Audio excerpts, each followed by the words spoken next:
So I'm Kathryn Relang. I'm from the Marshall Islands, and I'm the Executive Director for Women United Together Marshall Islands, which is a national women's organization in the Marshall Islands.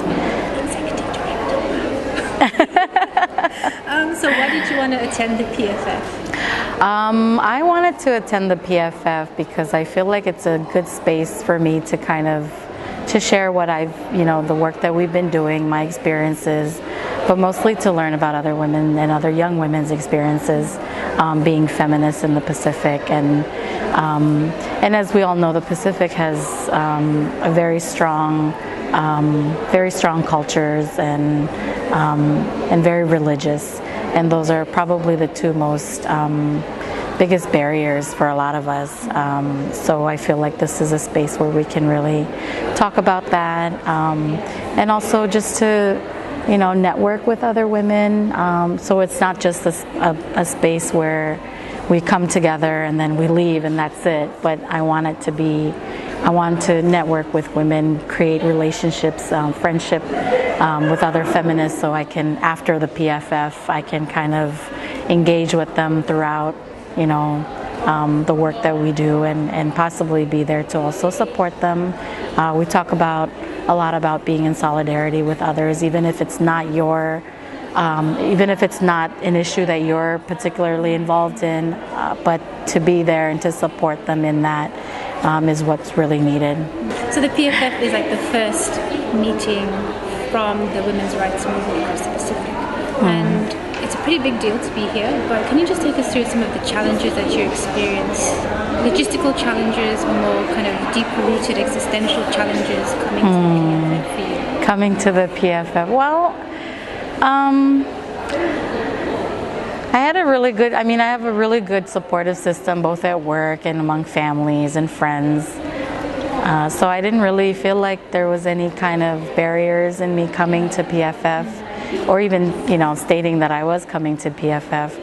Probably the only thing that I probably got really irritated with is that when people do ask where I'm going or why I'm traveling at the airport, or even other Marshallese that were on the plane, and I explained to them that I'm attending the Pacific Feminist Forum, you always get the reaction like, oh, okay, oh my gosh. So is this where like you women get together and think about how you're going to ruin other people's lives? It's like comments like that really get to me, and I feel like, and because people just don't understand what feminism means, and really don't understand the type of work that I do, that my organization does. So that's just something that we just need to keep going, keep educating people about, bringing them into the spaces and not thinking that they're a barrier.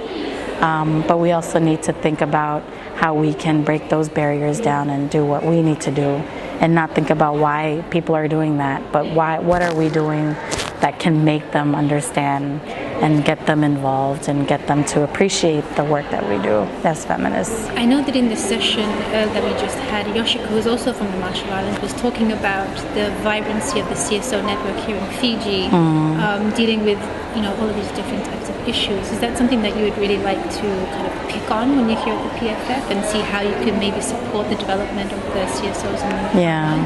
Yeah, we have a lot of CSOs in the Marshall Islands, but they're not as well networked, and there's like a group of us, very small, 3 of us that have been really supportive and doing a lot of work together, and are understanding of each other's work. And that's us, that's Youth to Youth in Health, and the Canoe program in the Marshall Islands. So we've kind of been like the trio. A lot of people, when they talk about NGOs, the trio always come up. And because we are doing a lot of work, and we do try to engage other non-government organizations, and we do a lot of work trying to work with creating legislation, policy reforms, and addressing a lot of the issues that a lot of young people are facing, a lot of young women. And these other 2 organizations have been very supportive of the work that WUTMI is doing around gender and women's rights, and very inclusive of women and young women into their programs. So we've been So it's been good. It's just trying to engage other organizations to be involved and to understand the work that we're doing and not look at it as a barrier or as a, as I don't know, how do I say it? Like, yeah. Okay, so we're now in day 2 of the PFF, and yesterday there were some side sessions happening throughout the day. What stood out for you in particular from yesterday or today that you really thought has struck a chord with you? Yeah, yesterday I attended, one of the side events that I attended was the one on climate change, feminist and climate change in the Pacific. And Marshall Islands being one of the very vulnerable islands, because it's a low-lying atoll nation, and we face a lot of climate change-induced disasters and whatnot. So it was good to kind of be in that space and to learn about what other countries in the Pacific are really doing. And I feel like we hear so much more from Tuvalu and Kiribati around climate change because of our situation, because of our geography.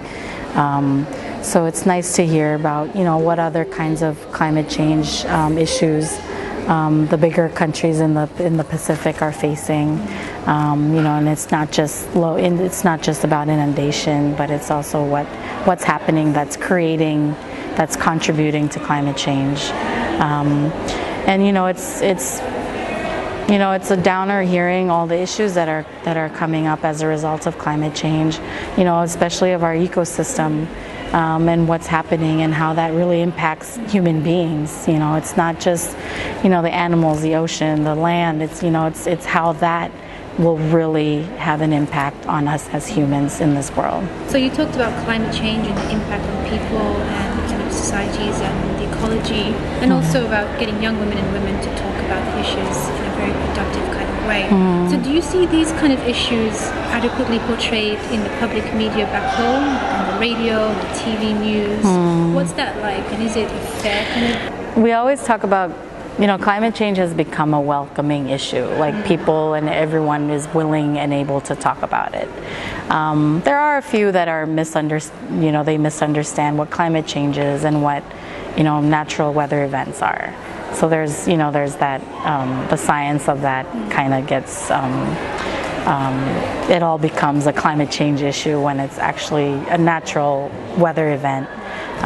But then looking at it as understanding that it's the fact that these weather events are becoming more frequent and are happening at a more severe level. That is what climate change is about. And then just, we have a lot of adaptation projects and a lot of research that's coming out or that's, being conducted in the Marshall Islands, and that's become more of a burden on us than it has of helping us. And although, we understand that data is very important and the information that we need to collect from people is very important, but how many of that do we need to do in order to have, to get work done, to implement projects, to provide what the people need to be more resilient, to adapt to climate change and to disasters. So that's kind of the struggle that the issue that we're really struggling with is, who do we say no to? Who do we invite? Who do we work with to really get things on the way and to really implement these adaptation projects and to accessing climate financing, and it's difficult for such a small island country with a lack of human resources to really do all the work that we need to do to address all the issues that we're facing. And a lot of times, with gender coming up and everyone wanting to be gender inclusive, and our organization being one of the only organizations in the Marshall Islands, or the only entity in the Marshall Islands that's actively addressing gender, we're often invited to all these things, and so that's also another burden on our shoulders. And it becomes a lot more work for us trying to push gender rather than something we see as needed. Now we're like, we're getting so burnt out, and But we don't want to miss a beat, because we feel like if we do miss a beat, then we'll lose out greatly. And there is a gender and development office under the government, and we're just trying to work very closely with them. And that's also difficult because they don't have the enough resources or the skills and knowledge on gender to really do the work that they need to do and to provide us that support from the government. So that's also a challenging thing for us in the Marshalls. Okay, so moving on to the theme of the 16 days, from peace in the home to peace in the world. What does peace mean to you? Peace to me, I feel like one of those pageants. I want peace in the world. Peace to me means that, if we have an understanding of, our differences and the issues that we're facing, and are open to hearing those issues, to be challenged, I think that's where peace will come out. So, and that's what peace to me means, is having that understanding and not having to struggle with, trying to get our issues across, or struggling with, coping with people that aren't understanding.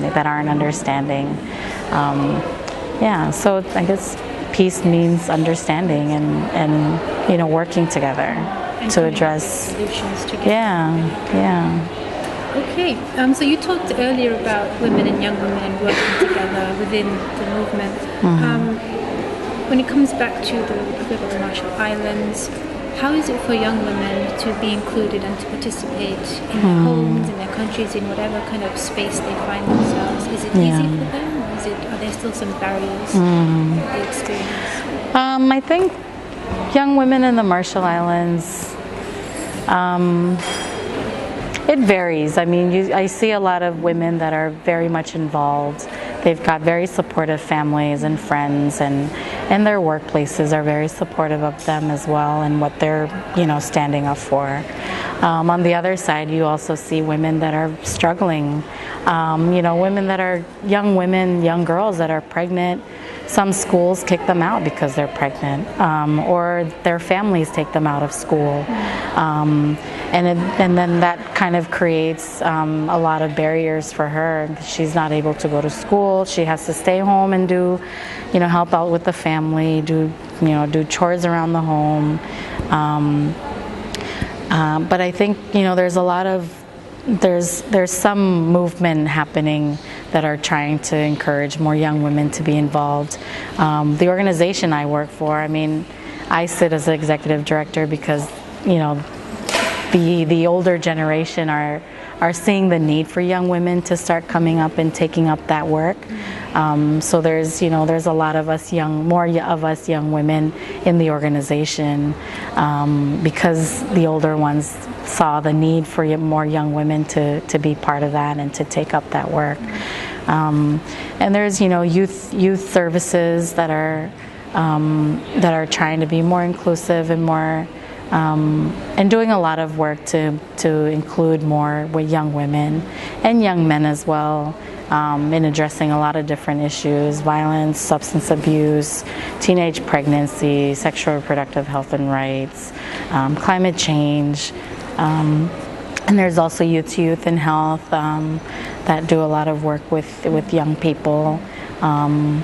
So I think you hear a lot of the older generation saying that young people need to come out more. They need to be more productive.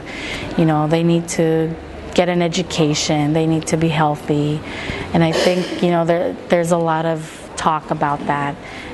So that leads into more initiatives for young people to be more educated, to be healthy, to be more productive, to have jobs, to be employed. And the last government administration, one of their priorities was to do more for the young people, and I think that's rolled on to the new administration as well. And our population, we have a really young population, so automatically young people should be our priority. And if you look at the population graph, it's literally a pyramid, because you have, you know, the younger generation is out here, down here, a lot of us. And I think nearly 50% of the population is under, or a great, you know, percentage of the population is under the age of 15. And we have high teenage pregnancy rates. So those issues, you know, would, you know, automatically creates an, you know, that feeling and that understanding that we need to be more focused on young people and young women. And the work that we do at WUTMI, you know, trying to promote gender and women's rights, and these young women, other young women like Yoshiko and others are really coming up as well and speaking on that. So that's been supportive as well of the work that we're doing. Can I ask one more question? Yeah, sure. You were talking about, you know, high teenage pregnancy rates, the need for more youth-led initiatives. Yeah. Is the Youth to Youth program one of those examples that's kind of come out of a successful kind of intervention made by the youth? So Youth to Youth in Health just received a multi-million-dollar grant from the U.S. And it's to address teenage pregnancy in the Marshall Islands, and they're working on a curriculum to integrate back into the school system. So, and part of the reason why the school system dropped their sexual health education was because parents were starting to complain, saying that it was promoting sexual activity. But you know, ever since that came out, it seems like there's been a rise in teenage pregnancy, and you know, a lot of women, a lot of young women don't understand their bodies. They don't even know what they look like down there. You show a picture and, you know, they're like, oh, what is this? Oh, really? We have that? And even older women, I mean, there's so many myths about pregnancy and about women's bodies, you know. One myth I'll never forget, because I was just really surprised, was drinking a gallon of water after you've had sex to prevent pregnancy. And so I did a little session with these field researchers we had for the Family Health and Safety Study in the Marshall Islands, and showed them a picture of their female anatomy and said, well, you know, if you drink a gallon of water, what happens? Like, how does that, you know, your body's thankful for that gallon of water, but ultimately, how does that fit into that picture of your anatomy? And so, you know, when you drink water or liquids, that, you know, goes through your body and you show all that, but then where does it come out? Is there a connection to your reproductive system? And so, yeah. So it was, yeah, or even like drinking soy sauce. I mean, there's a lot of myths that are coming up, and even older women are you know, they believe these things. So, and of course they then teach the younger women, and so young women are starting to understand this, and that also, and because you know, they've had, you know, hadn't been pregnant and might have other issues preventing them from getting pregnant, and when they drink this gallon of water, they think that it's true. So it's also understanding that, you know, it's not just, your female anatomy is not just about getting pregnant, but you might also be facing health issues, you know, STDs, HIV, AIDS, or even cancerous illnesses. So it's getting young women especially to understand about their bodies and their health, and what happens when you do get, you know, you're involved with someone and you're having sex, or you're, you know, doing a lot of, you know, different kinds of activities, or what your lifestyle is and how that impacts your body. Yeah, so there's just a lot of a lack of information and understanding about how your body works that can really affect, you know, women's understanding about their rights to their bodies as well. Yeah.